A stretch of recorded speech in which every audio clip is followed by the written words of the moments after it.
2020 continues. Is there proof of heaven? Once again, Elizabeth Vargas. 8 million Americans claim to have had a near-death experience, but neurosurgeon Eben Alexander never thought in 1,000 years he would be one of them. What did you think those were? Fantasies, hallucinations. He was a man of science. He didn't believe in it. That is, he says, until it happened to him. Let's talk about how you got sick. You woke up in the middle of the night feeling ill and in pain. It was like being struck by a freight train. 4:30 in the morning, woke up, never had anything like that before. My last words to my wife, don't call 911. Trust me, I'm a doctor, it's just a muscle spasm. And I was gone. Dr. Alexander had a rare and deadly form of bacterial meningitis which was infecting his brain. In a matter of hours, this healthy man was on death's door. By the time they got him to the hospital, he was in a coma. So your wife was being told that you might die? And that she would be raising our 2 boys without me. But as his body lay in that hospital bed with no recognizable brain activity, Dr. Alexander says he had already begun an astounding journey. A journey to a place he'd said didn't exist.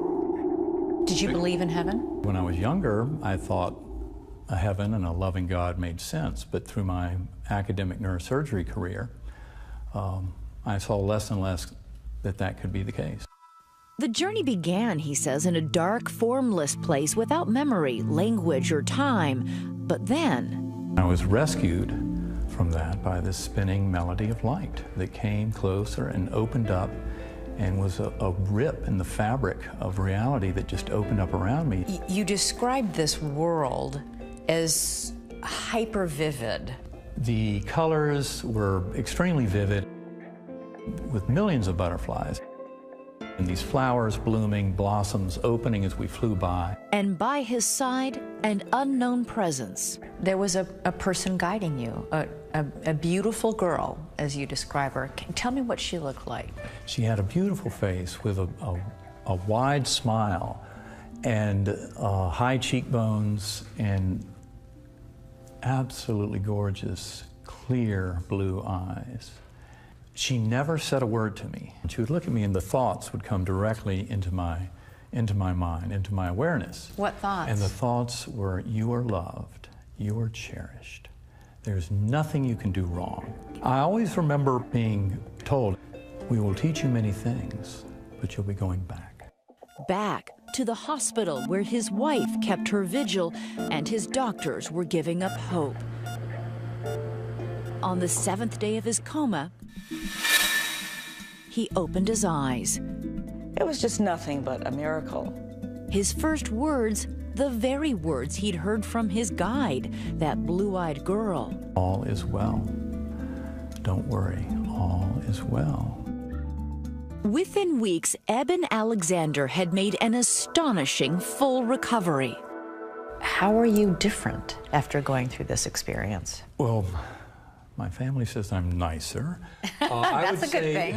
It really has changed me in every way by realizing that our souls are eternal. The book he has written, Proof of Heaven, has sparked a lot of controversy.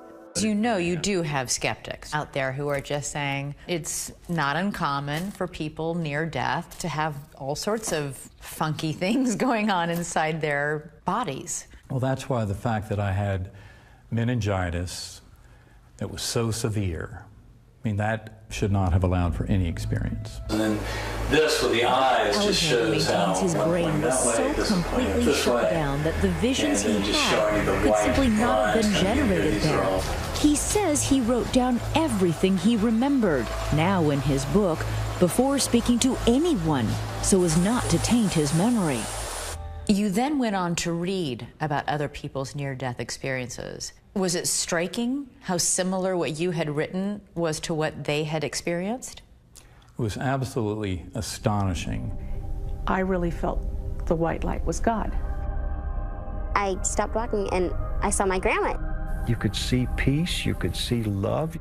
And all the other afterlife stories, everybody told of being guided by a loved one who had died. You had as your guide a girl you'd never met. I must say that was very haunting. Why would I go through all that and not have my father there? My father, who was a neurosurgeon, I idolized him, and he had passed over 4 years earlier. Why wasn't he there?